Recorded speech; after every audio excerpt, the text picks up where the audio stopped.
Narito ang ika-15 kabanata ng ating kwento sa mga kwento ni Anghelina. Pero bago tayo magpatuloy ay pakilike ang ating video. Ganon din ang subscribe button, pati na rin ang bell icon para lagi kayong updated sa mga parating ko pang mga uploads.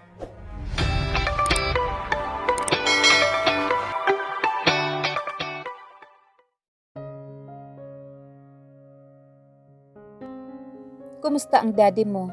Ang tanong sa kanya ni Mother Superior. Nasa loob sila ng opisina nito habang umiinom na masarap na nilagang kape. Busy po ang daddy. Masyado na pong kinuha ng trabaho ang oras niya. Ang malungkot na sabi ni Royal. Pero wala naman po yatang pinagbago, hindi po ba? Ang balik tanong niya sa matandang madre. Ngumiti ito nang may lungkot sa mga labi. I'm so sorry about your mom, Royal. Pasensya ka na kung hindi ka namin nasamahan sa pagdadalamhati mo. Ang sabi nito sa kanya at hinawakan nito ang kanyang kamay. Naiintindihan ko po, Mother Superior. Si Giselle po, kumusta na? Simula na magkahiwalay kami noon, umalis na ako rito. Wala na akong balita sa kanya. Ang nananabik na tanong ni Royal. Nako, God bless her. Ang sagot ni Mother Superior at kinwento nito sa kanya ang nangyari sa kaibigan. Namangha naman at halos di makapaniwala si Royal sa nangyari sa kanyang kaibigan. Kasabay niya itong lumaki sa kumbento simula nang ipasok siya roon ng kanyang ina. Naikasal na rin siya, halos magkasabayan lang kayo sa mayor ng Santa Clara. Ang masaya pang kwento ng madre. Nangako nga si Giselle at si Mayor na lalapit sila sa national government para matulungan na maipagawa ang daan paakyat rito. Ganun na rin sa pundo ng ampunan at dumarami na mga batang inaako ng Santa Ines ang dugtong pa nito. Ganun po ba? Gusto ko rin po sanang makatulong. I can help, ang sabat ni Jacob at dalawang pares ng mata ang biglang nagpalingon sa kanya. Really, Jacob? Ang masayang sabi ni Royal. Of course, our company was looking for beneficiaries o mga charities na pwede naming tulungan. May isa nang napili si Dave habang ako ay bakante pa, ang paliwanag ni Jacob. Oh, that was generous of you, Mr. Altamonte, ang masayang sabi ng matandang madre. Please, just call me Jacob and just tell me kung ano po ba ang mga kakailanganin ng simbahan at ng ampunan. At gagawan ko po ng paraan sa abot ng aking makakaya, ang sagot ni Jacob. Oh, I'll do that. Thank you, ang sagot ng Mother Superior.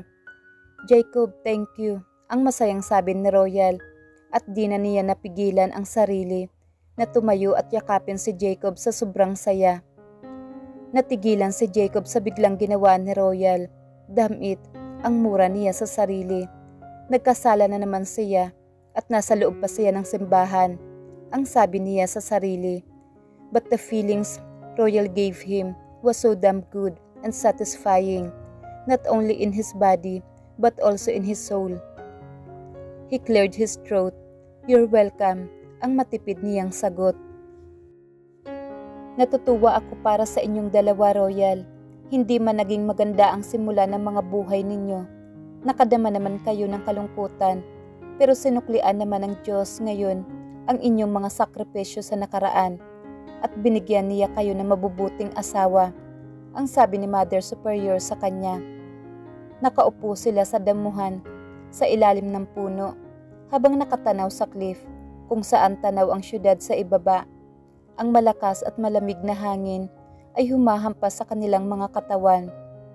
Nakaupo si Royal habang yakap ang mga binti at nakapatong ang ulo sa kanyang mga tuhod, habang si Jacob ay nakalatag ang buong kahabaan ng binti at hita nito sa madamong lupa, habang ang mga kamay nito ay nakatukod sa bandang likuran nito. Ilang sandali pa silang tahimik at nakatanaw lang sa magandang tanawin na hatid ng mataas na kabundukan, kung saan naroon ang Santa Ines Convent. Ilang sandali pa ay binasag ni Jacob ang katahimikan sa pagitan nilang dalawa. Dito ka ba nakatanaw lagi para sa sunrise? na nabanggit mo sa akin noong nasa Sagada tayo? Ang tanong ni Jacob. Ibinaba ni Royal ang kanyang mga binti at tulad ni Jacob ay inalatag rin niya iyon sa damuhan bago siya nagsalita. Bago pa pumutok ang araw, lumalabas na kami ni Giselle ng aming mga kwarto para abangan ang pagsikat ng araw. The rising sun gave us another hope that our lives will change for the better, ang sagot ni Royal. Ayaw man ni Jacob na malaman ang katauhan ni Royal, pero hindi niya mapigilan ang sarili. He knew that knowing so much about her will draw his feelings closer to her. But still, his insides now at him. He has to know. Papaano ka napunta sa lugar na ito, Royal? I mean, no offense, but still I'm just curious. Ang kahinang tanong ni Jacob. I was 2 years old then. May mga kalaban na si Dad na pinagbantaan ang aming buhay. I was almost kidnapped then. Yun ang pagkakasabi sa akin ni Mami. Hindi naman maiwan ni Mami si Daddy, kaya ako lang ang itinago nila rito sa kabundukan ng Cordillera. Walang nakakaalam sa lugar na ito, kundi ang mga taga rito din lang. Kaya my daddy thought that I'll be safe here, ang kwento ni Royal. You asked me if I had a happy childhood. I guessed, maybe, but not with my family, but with the kids and the sister here in the convent. Dumating din ang panahon na ang pakiramdam ko sa aking sarili ay isang batang ulila rin dahil sa I felt abandoned, ang malungkot na sabi ni Royal. But I know they love me somehow dahil sa iniisip lang ng mga magulang ko ang aking safety. But still, you know, you've got those empty feelings inside of you. Jacob was silent, parang kinukurot ang puso niya nang marinig ang mga sinabi ni Royal. Royal was having a hard time when she was small, when she was just a child, having no parents with you, even though you know that you have one, could be so hurting for a child. Hindi niya lubos na maisip na pinagdaanan iyon ni Royal. Habang siya, he was so fortunate to have a loving parents with his side, who's always there for him to support and spoil him with so much love, and he grew up to be a disgrace to his family, even if he's fortunate to have so much love from his family. Pero naiintindihan niya ang mga magulang ni Royal kung bakit nito nagawang iwan at ipagkatiwala sa ibang tao ang pangangalaga ng kanilang anak. Mahal si Royal ng mga magulang nito, kaya nagsakripisyo ang mga ito na malayo sa kanila para lang sa kaligtasan ni Royal. But still, his heart ached for her, for the loneliness that she felt all these years. Ilang taon ka noong nakaalis ka na rito? Ang muling tanong ni Jacob. I was 18 then. Inihatid ako ng mga madre sa Baguio City, kung saan naghihintay si Mami sa akin. Then, na mag-college na ako, nag-dorm na ako sa loob mismo ng isang exclusive school for girls. Ang sagot ni Royal. Nagkasama lang kami ng tuluyan ni Mami ay nang makapagtrabaho na ako at may katungkulan na si Daddy. He was able to provide security for us, kaya pinayagan na niya kami na manirahan sa bahay namin sa Maynila. Then, paano nalaman ang mga pasikot-sikot sa Baguio when you're cooped up inside your dorm? Ang interesadong tanong ni Jacob. Royal looked at him and smiled selfishly. I sneak out ang pilyang pag-amin nito. Tumango-tango si Jacob na may ngiti rin sa mga labi. I know, there's a devil inside you. Ang biro nito kay Royal na hindi naman nagalit sa sinabi niya. Ilang taon ka na nagtatrabaho? 3 years. And ngayon ko lang naramdaman ang pagiging malaya. Malaya sa lahat ng isipin. Malaya sa kalungkutan. Malaya sa pagkontrol ng daddy sa pamumuhay ko. Malaya na mamuhay sa paraan kong gusto. Ang pag-amin ni Royal. They both feel silent, lalo na si Jacob. Hindi na siya nagtanong pa. He didn't want to know more about Royal. The cliff in front of him reminds him of what scared him the most, falling in love with Royal. Pagkatapos makibanding ni Royal at Jacob sa mga bata sa ampunan at sa isang masarap na pananghalian, kasabay ang mga sisters ng convent, masayang bumalik sina Jacob at Royal sa kanilang tinutuluyang hotel. Bit-bit ni Jacob ang listahan ng mga kakailanganin ng kumbento at ampunan at nangako si Jacob na pagbalik nila sa Maynila ay agad nitong aasikasuhin ang lahat at isa sa magiging priorities nila ay ang retrofitting ng bahay ampunan. Pagbalik nila sa hotel ay agad na inayos nila ang kanilang mga gamit. Oras na rin para umalis sila at bumalik ng Maynila. Kumain lang sila sandali sa restaurant bago umalis at napansin ni Jacob na hindi niya nakita si Jerry. He didn't ask the front desk kung nag-check out na ito, but for now, he was thankful na hindi na nag-cross pa ang kanilang landas. They were on their way back to Manila. Jacob was driving quietly at ganun din naman sa Royal na tahimik lang nakamasid sa labas ng bintana. Jacob was having a dilemma. He didn't want what he was feeling. Hindi niya gusto ang nararamdaman niya para kay Royal.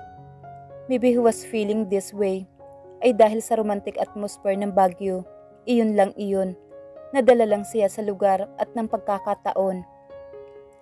He is scared of the uncanny feelings in his heart felt right now in his skirt at ang kanyang mekanism noon pa man ay umiwas sa kinatatakutan niya.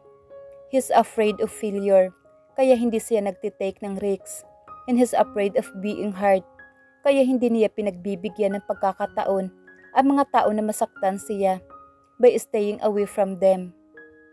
And he is afraid of falling in love dahil takot siyang masaktan kagaya ni Dave. Ayaw niyang magmahal at mawala ng pagkatao tulad noong nangyari kay Dave, who lived his life a long time, caught up in a world that was forced him by his late wife at nang iwan siya nito. Nakita ni Jacob kung paano halos mawala ng pagkatao at katinuan si Dave. No, hindi niya bibigyan ang sino man ng karapatan na saktan siya. Hindi niya hahayaan na mangyari sa kanya ang ganun. Kahit pa alam niyang unti-unting nahuhulog ang loob niya kay Royal. He didn't want to fall on a cliff head first without someone to catch him. He would let that happen. He would not take the rest. He glanced on his side and he saw Royal's eyes were closed, her head leaned on the passenger side window. His heart started beat fast and he remembered their kiss back in Sagada. The way his heart beats that morning, it was accelerating, that it took his breath away. At kung paanong kumirot ang kanyang puso para kay Royal nang malaman niya ang pinagdaanan sa buhay nito, the sadness of her childhood, kung paano siya naapektuhan. No, he can't feel that again.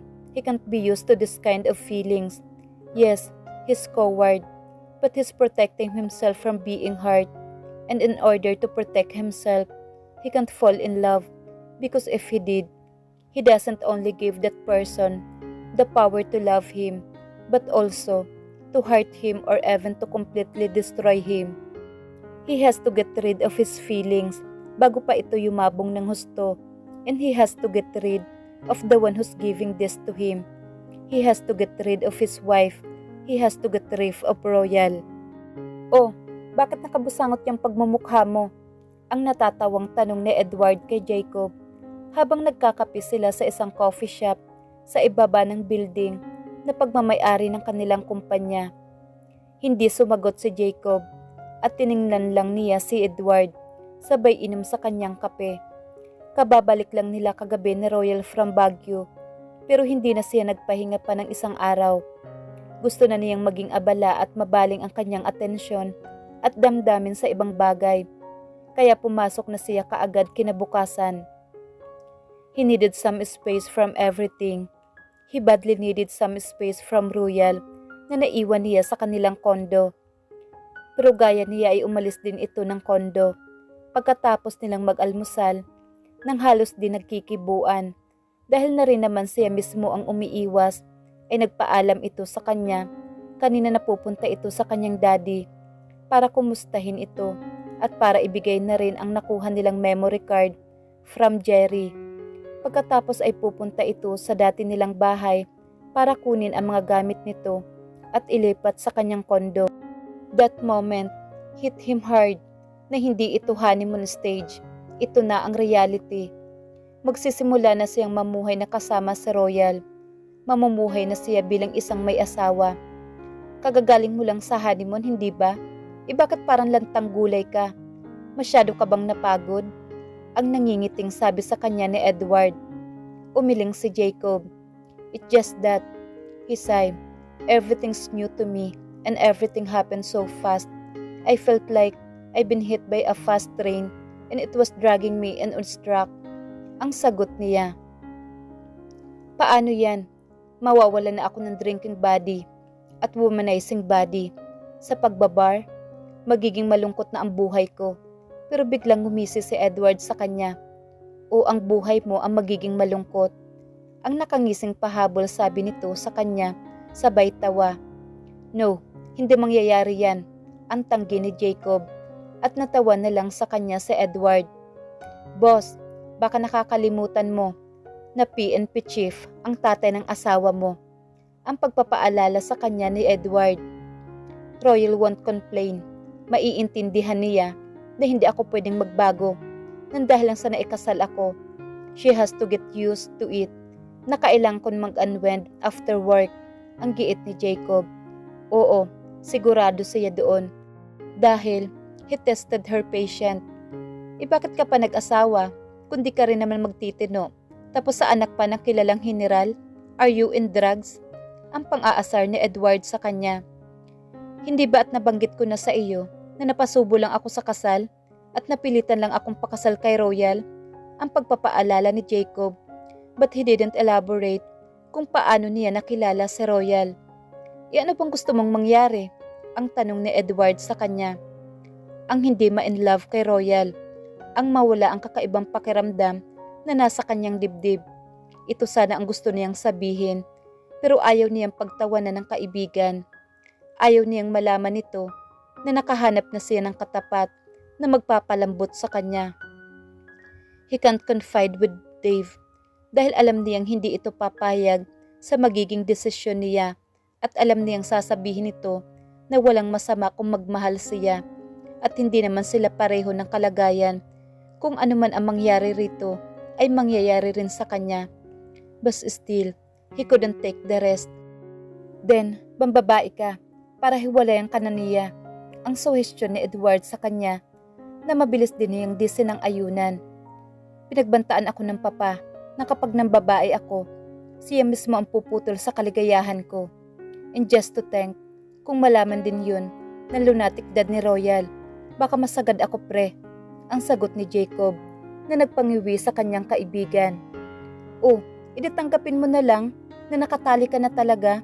Ang sagot ni Edward sa kanya bago ito muling humigop ng kape. Sandaling nanahimik si Jacob. Nakatali? No. Hindi niya kayang magmahal dahil natatakot siyang masaktan. He can't. He's too afraid and coward to face his fear. Pero paano? Paano niya mahihiwalayan si Royal? Pero paano kung ang biglang tanong niya sa sarili at nanlaki pa ang kanyang mga mata? Tumango-tango siya. Hindi ako pwedeng makipaghiwalay kay Royal. That's for sure. Pero si Royal, pwedeng makipaghiwalay sa akin. Ang ideya ni Jacob. What do you mean, boss? Ang interesadong tanong ni Edward. I mean, hindi ako pwedeng makipaghiwalay. Pero paano kung si Royal ang gustong makipaghiwalay sa akin? Wala silang magagawa. Susundin ni General ang anak niya dahil hindi nito matitiis si Royal kapag nalaman nito na nahihirapan na ang anak. Ang paliwanag ni Jacob. At sumagi sa isip niya na kung handa nitong gawin ang lahat para sa honor ni Royal, he assumed na hindi nito gustong masaktan o makitang nahihirapan ang anak. Pero paano mo gagawin? Ang tanong ni Edward na nag-aalangan pa sa sinabi niya. Kailangan magkaroon ng reason si Royal na hiwalayan ako. But womanizing is definitely out of the list. Ang sagot ni Jacob habang nakakunot ang noo nito at nag-iisip. Bakit hindi mo gawin ang lahat ng ayaw niya? Ang suhestyon ni Edward sa kanya. And it caught his attention. Alamin mo kung ano ang kinaiinisan niya. Then, yun ang gawin mo. Hanggang sa she could take it anymore. At siya na mismo ang layasan ka. Ang nakangiting sabi ni Edward. Basta talaga kalukuhan. Maaasahan niya sa Edward. And maganda ang idea nito. Ang sabi ni Jacob sa sarili. Maaasahan talaga kita, Edward. That was a good idea. Ang nakangising sagot ni Jacob. Alam mo naman na maaasahan mo talaga ako. Kahit ano gagawin ko para sa iyo, boss. Ang sagot nito sa kanya.